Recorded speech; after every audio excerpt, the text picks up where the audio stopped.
Bien que je sois préparateur physique, cela ne veut pas dire que je sois épargné de toutes ces erreurs que peuvent effectuer les débutants comme les plus aguerris. En étant totalement honnête, je dirais même que ce serait le contraire. On peut mettre ça sur le compte de l'ego ou d'un excès de confiance, mais quoi qu'il en soit, la conclusion reste la même. Nous sommes loin d'être des surhommes et il faudra payer la facture le moment venu. Salut, c'est Damien de Passion Trail et bienvenue dans cette nouvelle vidéo où on va voir ensemble aujourd'hui mes 5 pires erreurs que j'ai pu commettre en débutant le trail running. C'est parti!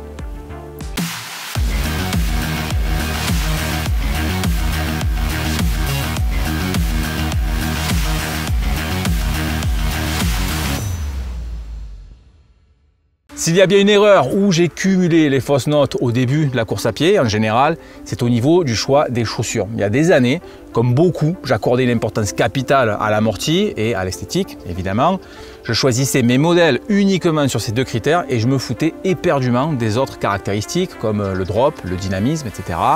Mais bon, d'un autre côté et à ma décharge, cela était beaucoup moins démocratisé qu'à l'heure actuelle. Quelques années plus tard et à force d'expérience, j'avais évidemment un peu plus de connaissances dans la chaussure de running. Sauf que lorsque j'ai débuté le trail, j'ai commis l'erreur cette fois de penser que la différence entre le matériel des deux disciplines était sensiblement identique. Donc je pratiquais du trail en chaussures de running. Tu me diras, dans l'absolu, c'est pas bien grave sur ces sentiers stabilisés ou plutôt réguliers. Mais lorsqu'il s'agissait d'évoluer sur des terrains beaucoup plus techniques, ça devenait beaucoup plus désagréable, autant pour moi que pour les chaussures qui en prenaient pour leur grade. Après m'être rendu compte que quelque chose clochait, évidemment, j'ai finalement décidé d'investir dans une paire dédiée totalement au trail. Par la suite, j'ai immédiatement compris l'importance et la différence que pouvait y avoir au niveau du matériel. Mais je me suis d'ailleurs penché un peu plus sérieusement sur le sujet pour en découvrir toutes les subtilités. L'une des erreurs les plus marquantes que j'ai pu commettre en pratiquant le trail, c'est lorsque j'ai décidé d'entamer la transition talon-médio-pied. Après avoir mûrement réfléchi sur son utilité et le pourquoi d'un tel changement, j'ai compris aussi par la suite que j'aurais peut-être un peu plus dû réfléchir sur le comment. J'ai débuté mes premières foulées sans tenir compte du temps, des séances, en effectuant la quasi-totalité de ces dernières en médio-pied.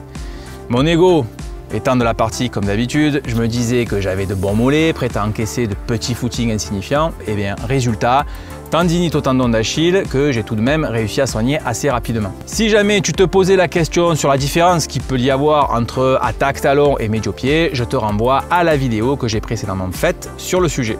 Une autre erreur assez commune à tous ceux qui ont tendance à se lancer à 300% dans ce qu'ils entreprennent, oublier totalement le principe de progressivité et débuter à corps perdu avec des volumes et des intensités totalement insensés. J'étais vraiment impatient de progresser pour pouvoir effectuer des sorties de plus en plus longues avec de plus en plus de dénivelé. Mais bon, une fois de plus, mon excès de confiance m'a orienté sur la mauvaise pente.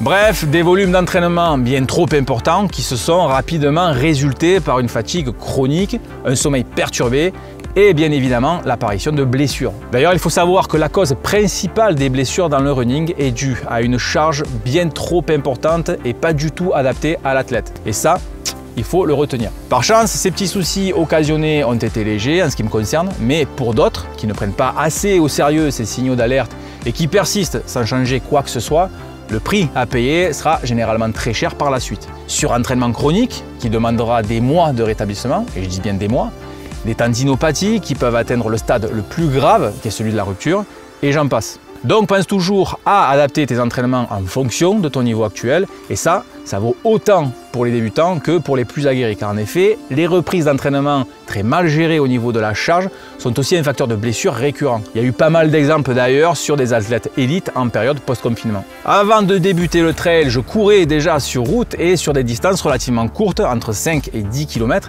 à des intensités plutôt élevées.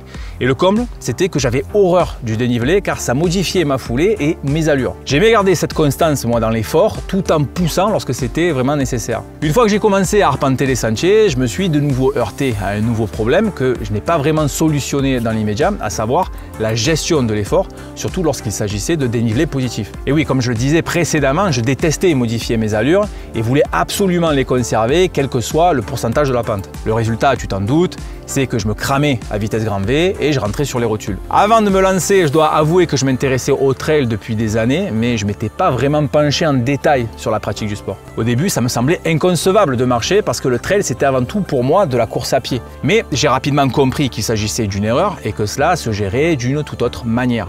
Tout d'abord, j'ai recalé le côté performance de mes priorités dominantes pour laisser place au plaisir, qui s'avère finalement être la raison essentielle pour laquelle j'ai choisi cette discipline. Ensuite, le reste est venu naturellement. J'ai commencé à gérer mes efforts en apprenant à courir à des allures plus faibles, non seulement pour perdurer sur de plus grandes distances, mais aussi pour limiter les dégâts lors des ascensions. De mon point de vue, j'ai compris que le trail représentait plus le côté plaisir et qu'en plus d'être de la course à pied, c'était aussi de la marche. Je n'aurais pas pu conclure ma liste de mes pires erreurs lorsque j'ai débuté le trail running sans ajouter celle de l'alimentation et l'hydratation. Alors en tant que préparateur physique, et bien que je n'ai pas été un spécialiste auparavant du sport d'endurance, je connaissais pertinemment l'importance de ces deux paramètres. Mais je te le donne en mille, excès de confiance plus ego égale gros qui prend des décisions de...